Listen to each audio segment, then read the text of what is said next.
Welcome back to the technical guru. My name is Kapil Kumar. आज के इस सेशन में हम लोग देखने वाले हैं फिजिकल लेयर के बारे में। जैसे कि लास्ट सेशन में हम लोगों ने पढ़ा था कि हमारा किस तरह से डेटा लिंक लेयर काम करता है। ठीक है, तो आपने डेटा लिंक लेयर के बारे में मैंने एक एक करके कॉन्सेप्ट टू कॉन्सेप्ट आपको समझाया था, और किस तरह से हमारा डेटा लिंक लेयर की सब लेयर्स होती हैं और कम्युनिकेशन सिस्टम कैसे काम करता है, हम लोग लास्ट सेशन में समझ चुके थे। आज के सेशन में हम लोग फिजिकल लेयर के बारे में देखेंगे, फिजिकल लेयर कैसे काम करती है। Physical layer OSI reference model जो हमारा लेयर्स होता है उसका हमारा कौन सा लेयर है, तो फिजिकल लेयर हमारा लेयर 1 लेयर है, हमारा layer 1 of OSI model. OSI model का लेयर 1 लेयर है। ठीक है, सो फिजिकल लेयर का जो मेनली वर्क क्या होता है, फिजिकल लेयर का काम क्या होगा, जैसा कि आप देखते हैं यहाँ पे हमारा फिजिकल मीडियम काम करता है। फिजिकल मीडियम, यहाँ पे हमारा फिजिकल मीडियम वर्क करता है। जितने भी मीडिया होते हैं जिसको हम लोग मीडिया बोलते हैं, जैसे कि आपका वायर मीडिया हो गया, वायरलेस मीडिया हो गया। ठीक है, वायर मीडिया में हमारा कॉपर मीडिया होता है, कॉपर मीडिया के साथ साथ हमारा और फिर ग्लास मीडिया होता है जिसमें हमारा फाइबर ऑप्टिकल केबल्स आती हैं, और हमारा ट्विस्टेड पेयर केबल्स आती हैं जिसमें हम लोग शिल्डेड ट्विस्टेड पेयर केबल और अनशिल्डेड ट्विस्टेड पेयर केबल्स होती हैं। वो सारी केबल्स हमारी कहाँ पे काम करती हैं, फिजिकल लेयर पे वर्क कर रही होती हैं। तो मीडिया यहाँ पे फिजिकल मीडियम का जो काम होता है, जो फिजिकल कम्युनिकेशन का काम होता है, हमने राउटर से स्विच को कनेक्ट कर रखा है, स्विच से पीसी कनेक्ट कर रखे हैं, स्विच से हमने आईपी फ़ोन कनेक्ट कर रखे हैं, स्विच से हमने प्रिंटर कनेक्ट कर रखे हैं, या फिर हमने फायरवॉल डिवाइस को कनेक्ट किया हुआ है राउटर के साथ में, या हम लोग इंटरनेट के थ्रू कनेक्ट हैं।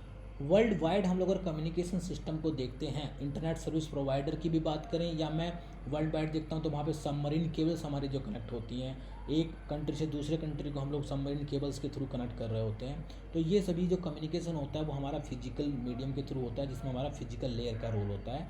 वहाँ पे हमारा फिजिकल लेयर परफॉर्म कर रही होती है। ठीक है, तो इधर हमारा फिजिकल लेयर का काम करता है, तो फिजिकल मीडियम हमारा वर्क कर रहा होता है। तो ये डेटा को रिप्रेजेंट किस में कराती है, यहाँ पे हमारा जो डेटा रिप्रेजेंट होता है इलेक्ट्रॉनिक सिग्नल्स में हमारा डेटा रिप्रेजेंट कराने का काम जो करती है ये हमारी फिजिकल लेयर करती है।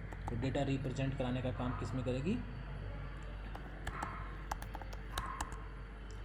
डेटा रिप्रेजेंट ये किस में कराती है, आपका इलेक्ट्रॉनिक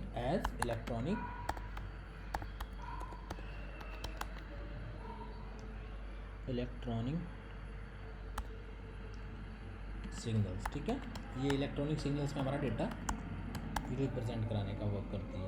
इलेक्ट्रॉनिक सिग्नल्स में हमारा डेटा रिप्रेजेंट कराने का काम किसका होता है, फिजिकल लेयर का होता है। तो फिजिकल लेयर हमारा इलेक्ट्रॉनिक सिग्नल्स में डेटा रिप्रेजेंट कराती है। अगर मैं बात करता हूँ यहाँ पे प्रोटोकॉल्स की, तो यहाँ कौन से प्रोटोकॉल्स ऐसे हैं जो वर्क करते हैं, तो प्रोटोकॉल्स के बारे में हम लोग देख लेते हैं कौन कौन से ऐसे प्रोटोकॉल्स हैं जो यहाँ पे वर्क करते हैं। तो इस पे कौन सा प्रोटोकॉल काम करता है, पहला हमारा ईथरनेट हो गया। तो ईथरनेट मैंने आपको बताया था कि वहाँ पे डेटा लिंक लेयर पे भी वर्क करता है, लेकिन डेटा लिंक लेयर पे लेयर 2 ईथरनेट होता है जिसमें हमारा ईथरनेट टेक्नोलॉजी काम करती है।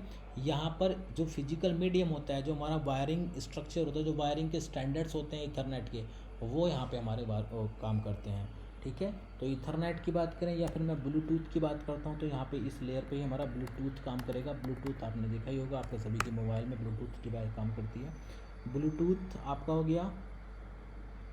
ठीक है, और ब्लूटूथ के बाद IEEE अगर मैं बात करूँ, IEEE जो स्टैंडर्ड होता है, जो प्रोटोकॉल होता है 802.3 यहाँ पे हमारा वर्क करता है, और इसी के साथ IEEE 802.11 भी हमारा यहाँ पे करता है, जो वायरलेस टेक्नोलॉजी होती है। तो इसका मतलब यहाँ पे कौन से प्रोटोकॉल्स काम करते हैं, ईथरनेट, ब्लूटूथ, IEEE 802.3 यानी कि वायर्ड कनेक्शन जो होता है हमारा इस पर्टिकुलर स्टैंडर्ड पे काम करता है, जो IEEE का स्टैंडर्ड है। और IEEE 802.11 जो स्टैंडर्ड है वो हमारा वायरलेस स्टैंडर्ड पे काम कर रहा होता है, जो हमारा फिजिकल लेयर पे वर्क करते हैं जो प्रोटोकॉल्स होते हैं। अब फिजिकल लेयर पे जो डिवाइस काम करती हैं वो कौन कौन सी डिवाइस ऐसी होती हैं, फिजिकल लेयर पे हमारे हब जो डिवाइस होती है, हब डिवाइस जो अभी यूज़ नहीं की जाती और पहले यूज़ की जाती थी, लेकिन हब डिवाइस इसी पे काम करती थी, और हमारे जो सिस्टम में जो लगे हुए लैन कार्ड है वो यहीं पे इसी लेयर पे वर्क करते हैं। या फिर मैं वायर की बात करता हूँ, जो भी हमारे वायर हैं वो सभी वायर हमारी यहीं पे काम करती हैं, चाहे वो आपकी कॉपर वायर हो या ग्लास वायर हो। हम लोग डिस्कस करेंगे वायरिंग के बारे में भी। और इधर हमारा जो एनकैप्सुलेशन है वो क्या होता है, यहाँ पे एनकैप्सुलेशन फॉर्म क्या होगा, इधर हमारा एनकैप्सुलेशन फॉर्म हो जाता है बिट्स फॉर्म में, यानी कि कम्युनिकेशन हमारा बिट्स फॉर्म में हो जाता है। जो भी हमारा कम्युनिकेशन आएगा वो 0101 की फॉर्म में रिक्वेस्ट जा रही होती है।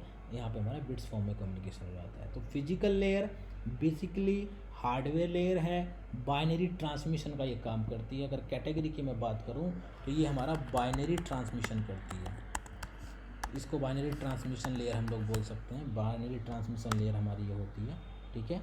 बाइनरी ट्रांसमिशन होता है, अपर लेयर हम लोग इसको बोलते हैं। तो सिंपल सा कॉन्सेप्ट समझ लीजिए, फिजिकल लेयर का कहाँ पे आपका रोल है। फिजिकल लेयर का रोल वहीं होगा जहाँ पे हम लोग वायरिंग कर रहे होते हैं, जिधर हमारा बाइनरी फॉर्म में रिक्वेस्ट जा रही होती है, कम्युनिकेशन सिस्टम काम कर रहा होता है।